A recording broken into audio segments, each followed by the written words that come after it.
friends, Jong here again with another video. In this video, I want to talk about two things. First of all, on the technical end, I want to talk about making your settings as easy as possible, hence auto, or as close to auto as possible. Secondly, I want to talk about my inspirations and my templates for these types of videos through what I call life's balance. So let's walk to the park, find a nice quiet place where we can sit down and chat, you and I. And yeah, thanks for being here. First of all, full disclosure, this video is the fourth video that I've made after I restarted the vlog. It took me a couple of days to research how to make that first vlog again in the format that I wanted it to, and then took another day or two to edit. So within that time span, as the algorithms in YouTube goes, it feeds you a lot of similar things, and I was heavily influenced and inspired by a few people. But first up, watch this, I'm gonna show you how I do it. Camera settings. And again, the technical portion of this vlog is making it as easy for you to create content as possible. I've done quite a number of videos with this setup already. The most efficient, the most balanced way to produce quality content with the least amount of effort is this current setup. I call it semi-auto because it's not fully auto. Right? Fully auto can work in spots, but if you want something a little bit more consistent with a little bit more forgiveness, if you need to edit some things in post, the first thing that I suggest all of us to get a little bit more comfortable working on is the flat color profile. So on the DJI Action 5.4, it's D-Log M. For those who are just starting in their editing journey, in their video producing journey, having a flat color profile just give you a lot more flexibility to recover colors in post. Usually, I literally just drop in a Rec 709 LUT onto that flat color profile to bring the colors back, and that's it. Most of the time, that's all that you need to do. But if you feel like developing a signature color profile, then that will make it a lot more easy for you as well. That's the first thing, right? So D-Log M or whatever equivalent flat color profile you have in your camera, slap on that Rec 709 LUT or lookup table to bring it back to standard. And then you can add additional color grading from that. I'll have videos showing my experiments next time, but I tried ND filters for the Action 5 Pro. I don't think the effort is worth it. It is an action camera. The motion blur, I feel, is not as important because we're not trying to do as much cinematic things with action cameras anyway. So I just keep the shutter speed automatic. Okay.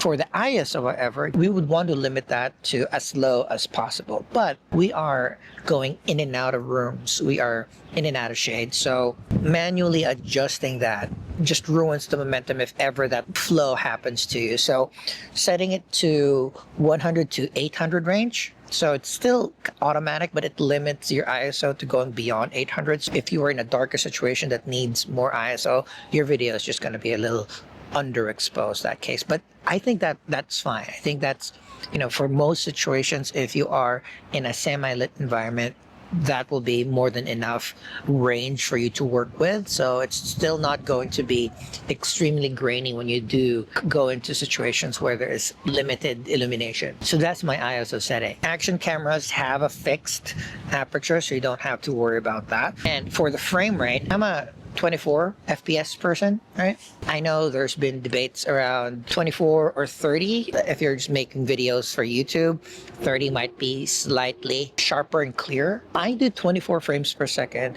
for the sole reason of saving space. Again, the more frames per second, the bigger the video that you have. So if you're not doing any slow-mo, I try to keep it at 24 frames per second. If I want to do some B-roll or I want to do something cool and cinematic, then yeah, I'll manually switch it to 60 frames per second or 120 frames per second if your camera allows it. And then for the stabilization format itself, currently I'm rocking just rock steady. So a lot of action cameras have levels in terms of stabilization.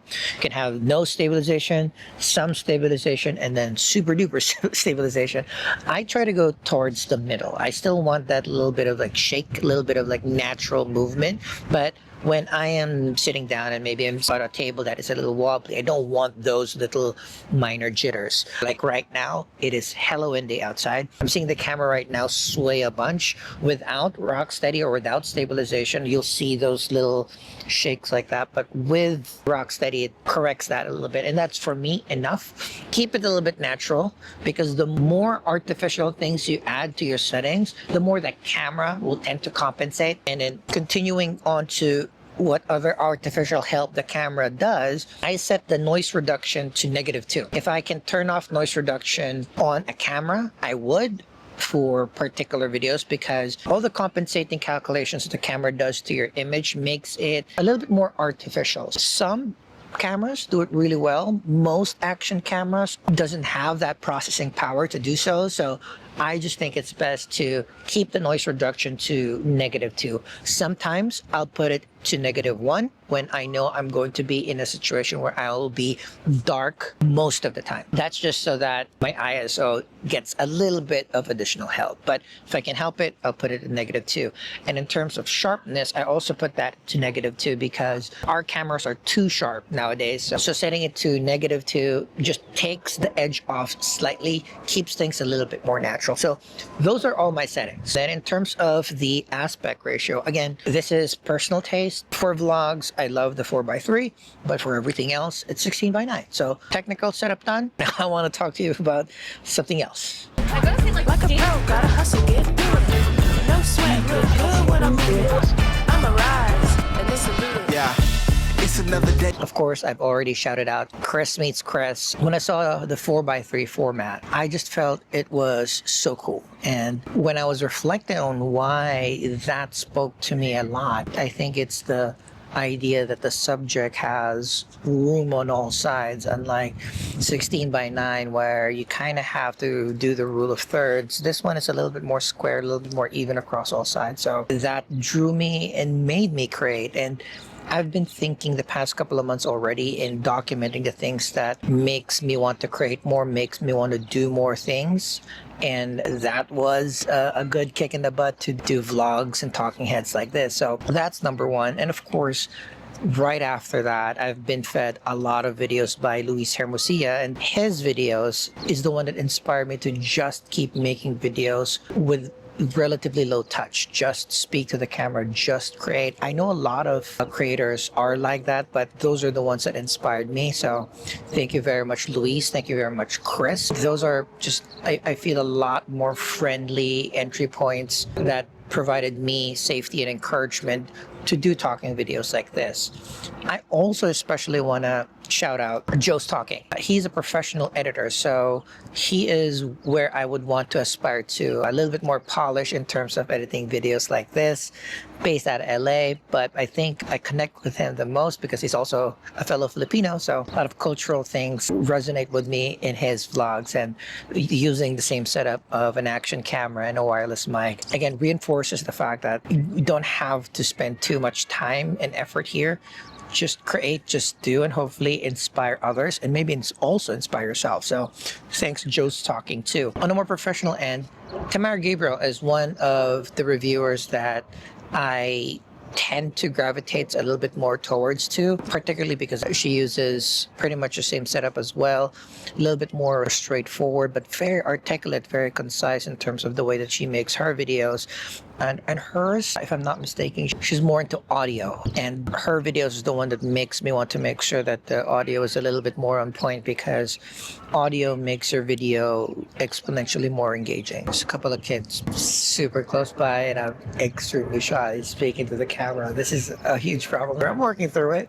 So thank you guys for bearing with me and joining me in this journey. But I'm going to pause until they leave, because I'm already extremely embarrassed. In the office, I've been warming up. And lastly, my favorite reviewer of late is a person by the name of Becca Farsace. I hope I'm pronouncing her last name correctly. She's Becca. She takes tech outside. She was from The Verge, and she made her own channel. The reason why she's currently my favorite reviewer across all the things, and it's kind of my template on how she does her videos, is because, one, they're awesome and concise. They look great, they sound great. She uses some of the more basic tools, a phone, a Pocket 3, a simple mirrorless camera, nothing too grandiose. Some of the creators out there that I've admired for years, like the Peter McKinnons, the Mati Hapuyas, the Peter Lindgrens. I love their videos, but the more I watch them, the more that I am intimidated to make my reviews or my videos. But there are certain creators that makes it a little bit more reachable, and I've been gravitating towards those types of videos more. The main reason why I love Becca's channel the most is that she doesn't do sponsored reviews. She does sponsorships, but whenever there's new tech dropping, companies tend to, give review units and sometimes sponsor content creators to do said reviews. So they say they don't give a script or they don't have to approve the video before publishing, but still there's always the smallest chance of conflict of interest there, because you are getting paid. You don't want to ruin a relationship with a company if you feel that you don't want to give as much flowers to that particular product. And on Becca's latest X5 video, she really harped on the fact that sometimes when you have so many sponsored videos coming in, that might be a red flag, because either the upgrades might not be that great or the product might not be as awesome as advertised. She'll do her review, just it's not going to be sponsored. She'll get the review unit. She won't get paid for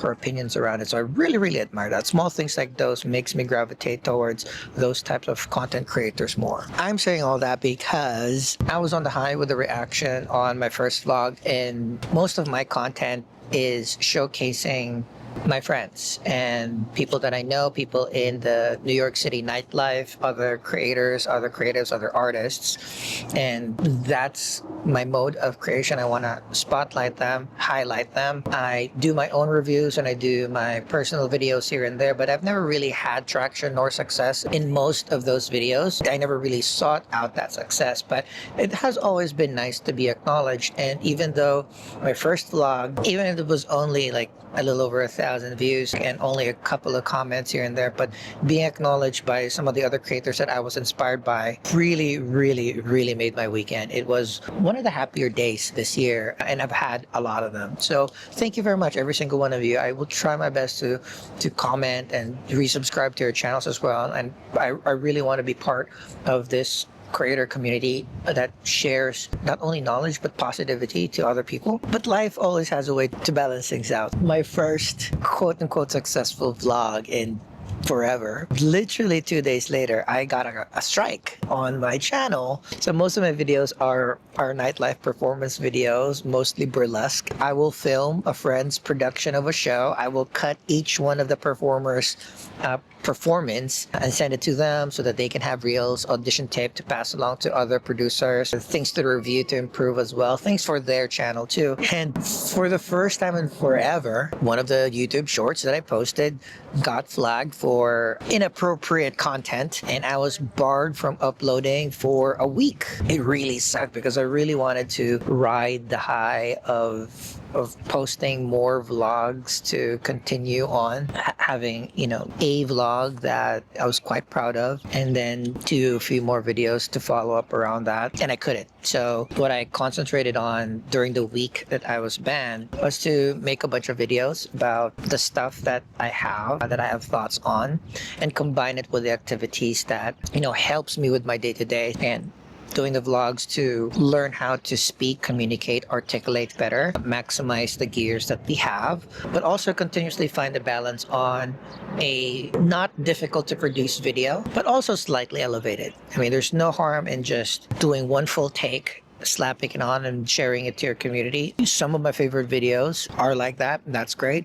But on my end, I'm trying to be more efficient, and then part of the efficiency is being able to produce something that is of quite quality with very, very low touch. So that's this video. We're in the park just chatting. Thank you again very, very much for hanging with me. And as I mentioned, I've already had a couple of other videos that are in the pipe, and I'll just try to keep on doing as many videos and continue to incrementally improve and share those knowledge with you guys and get your feedback on what you guys like best. So I'm keeping the 4x3. So Chris, Luis, I love this aspect ratio. This is going to be my vlog aspect ratio for reviews and of course my friends' performances. It'll still need to be 16:9. That is the format that they need the most, so we'll do that. But I'm mixing it up. Some videos will be color graded. Some will have subtitles. Some will have background music. I'm trying to find my look and sound. But so far, I'm liking the 4x3, slightly graded, a little bit of music